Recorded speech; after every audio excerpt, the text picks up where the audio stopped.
So the Tigers wrapping up their 3-game series yesterday with the Boston Red Sox, but we didn't even get to the game before we were met with a couple of disappointing news announcements for this Tigers team, on top of the disappointing news announcements that we've been getting from that organization as of late. So, first order of business, Geyber Torres has landed on the IL for the Tigers. Yeah, he's one of the many injuries that have taken place with this Tigers team.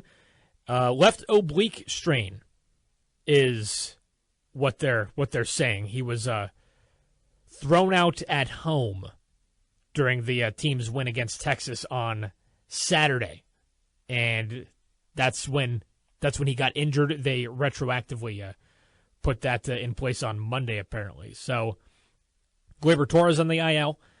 Jace Young recalled from Toledo in that move. And then to make matters worse, we all know about the whole Framber Valdez fracas that went on in the second game of the doubleheader against the Boston Red Sox. Well, he has been suspended. Initially, it was reported as a 6-game suspension, but they've knocked it down to 5 games as a result for him not appealing the suspension. He's just going to accept the suspension. So Framber Valdez suspended for 5 games, and it doesn't mean his next 5 starts. It's just the team's next 5 games. So this is pretty much just going to essentially suspend him for his next start. In addition, A.J. Hinch suspended for a game as well. I think that's pretty much customary, even though he didn't necessarily have a role in the ensuing benches clearing situation that happened as a result of the Framber Valdez situation. It's customary. A player gets thrown out, player gets suspended. The manager at least has to carry some sort of punishment in that as well. So Framber Valdez for his clown behavior in the second game of that doubleheader, he's been suspended. So this Tigers team, they're yikes! It's brutal. It's brutal right now. All these injuries are piling up. I mean, think about the day one starting rotation for this Tigers team. Tarek Skubal, injured, out for several months. You've got Framber Valdez, now suspended for his next start. Casey Mize, injured. Justin Verlander, injured. Jack Flaherty, overall garbage. And besides that, this is already not even mentioning the injuries before the season even began with Jackson Jobe and Reese Olson. So this Tigers pitching staff, specifically starting pitching, is just getting mauled out there by endless injuries. So we already know the situation. It's actually kind of funny thinking about the Valdez situation, because I've seen people, you could tell, Tigers fans, they follow the team, but you could tell not all that closely, because I see people calling out A.J. Hinch for what happened with Framber Valdez, and I've even seen some people with, getting swept at home by the Boston Red Sox, which is already not that great at face value, but Hinch, he's got to be fired. Like, are you kidding me? Like, come on, stop it. A.J. Hinch is not the problem here. The pitching injuries are the problem here. If you tuned into the show yesterday, then you'll have heard the background context, which led to Framber Valdez's, meltdown and situation, was the fact that there was 2 games before that, back-to-back games before that, that were bullpen games because of some of these other injuries the team is dealing with. So you're blowing through your bullpen, a lot of these innings getting eaten up, and you can't keep doing this that often because these guys need to rest. You can't pitch them too many games in a row, too many innings. So you've already used a lot of your bullpen in those 2 games. So it was important that Framber Valdez pitched as long as possible. And obviously, even though he got shelled, the team was clearly hoping for him to go at least another 1 to 2 innings from that point that he got ejected. So that plays a role. And then obviously that plays a role in this game last night as well with Jack Flaherty starting. Need him to try to go as long as possible, which as we might as well just start breaking down this game yesterday, 4-0. Tigers fall to the Boston Red Sox. Not only first home series loss of the season, but it also is the first time they've been swept at home this season. So not good right there, especially against a team that's had its own lion's share of issues this season, including firing their manager, Alex Cora. And this is overall just a team that lacks, at least to this point, has lacked a lot of significant batting firepower to this point in the season. But you get shelled by this team in the second game of the series. So yesterday, I mentioned Jack Flaherty. He's been pretty much terrible this season. He leads the major leagues in walks, and he really puts himself into bad situations, gets hit around a lot. Usually he's known for pretty bad individual innings where he gives up, 3, 4, 5 runs in a single inning. Otherwise, his start is great. That was at least what he was known for last year. This year, it's just been overall terrible. This game last night, however, we actually got the better version of Jack Flaherty, a little bit more reminiscent of what we would see from him last year, where it's kind of one bad inning, but then the rest of his start is actually really good. Looking at his final line, 3 hits, 4 runs, although 2 of them were unearned, 10 strikeouts and a walk. So not only getting the high strikeout numbers, but only 1 walk. That's a significant improvement for Jack Flaherty, being a walk-issuing machine this season. But only went the 5 innings. And again, this one was not all on him. This one was, the bats failing to capitalize on excellent opportunities with multiple base runners on. B, defense, which actually does open up a greater discussion on the entire season with this Tigers team, which has been a pretty bad defense. A lot of errors, a lot of extra runs given to some of these other teams. It's been not good on that side of the ball. So going through this game right here, scoreless through the first 2 innings. Both the Tigers and the Red Sox retired in order in the top of the first, bottom of the first, and the top of the second.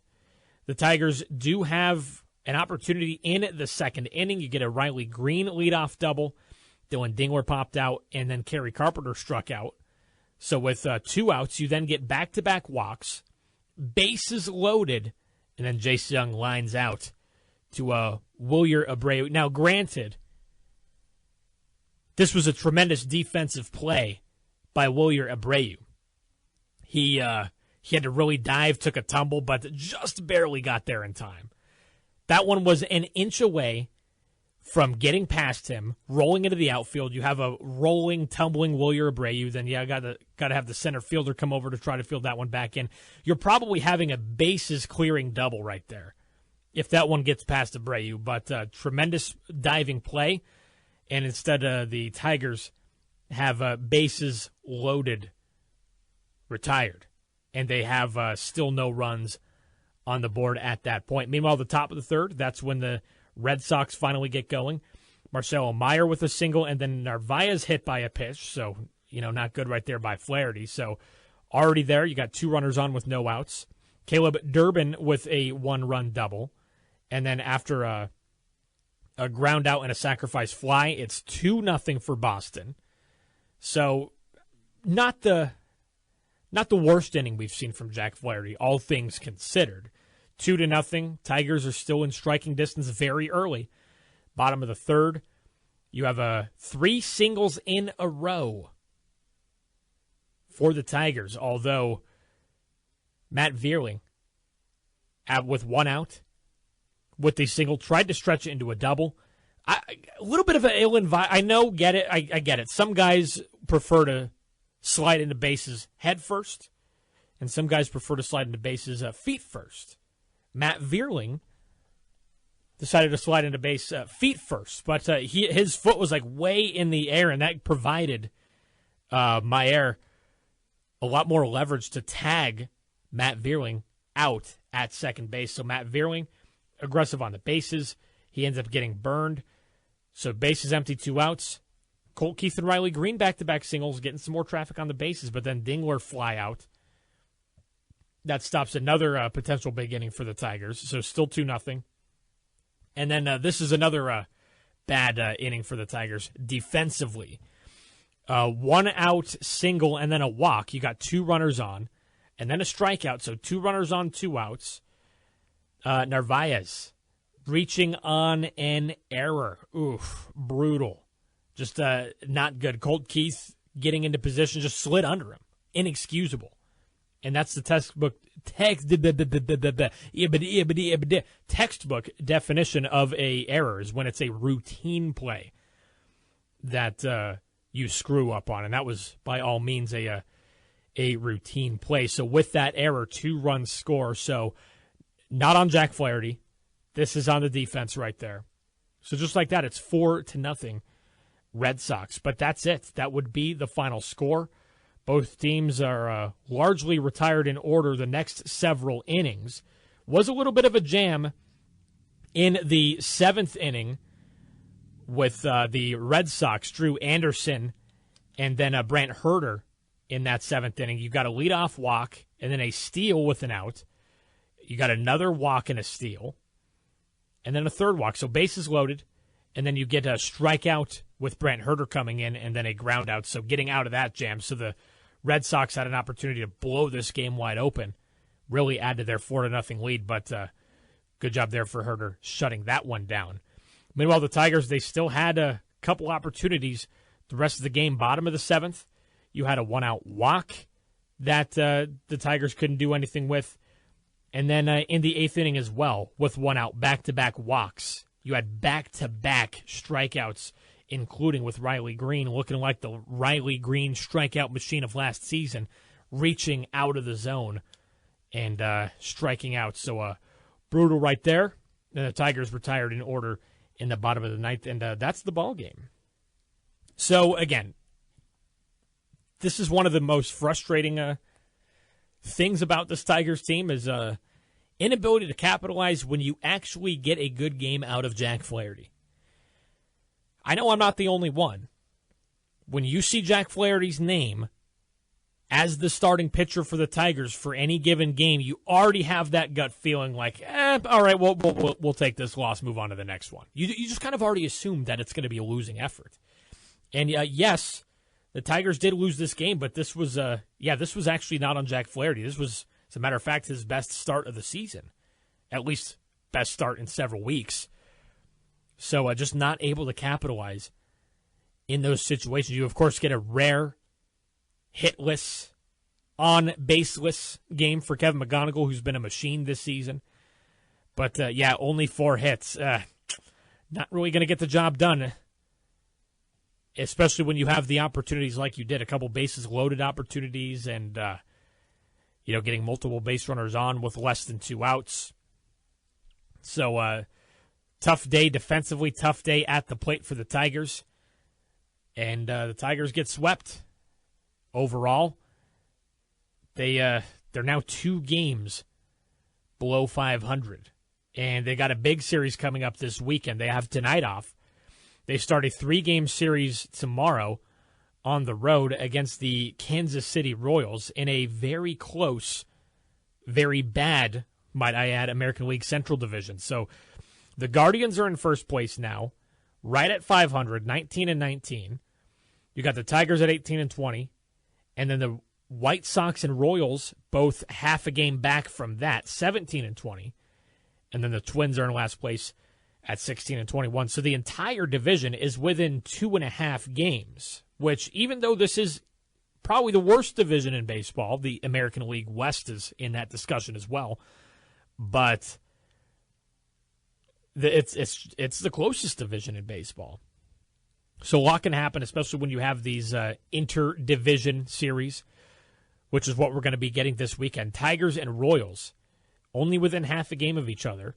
We can see the Tigers regroup. They can win a couple of the games, at least try to win the series. And just like that, they're going to be at least one game below 500. Granted, they take 2 of 3.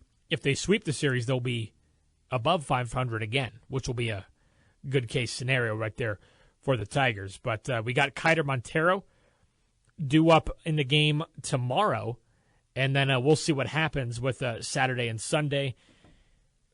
Really can't keep doing all these bullpen games. You really can't do it, because then you're going to run into situations like you did this week where you're going to rely on your other starters, Framber Valdez and Jack Flaherty, to eat a lot of innings even if they're getting shelled, which is bad news for this Tigers team.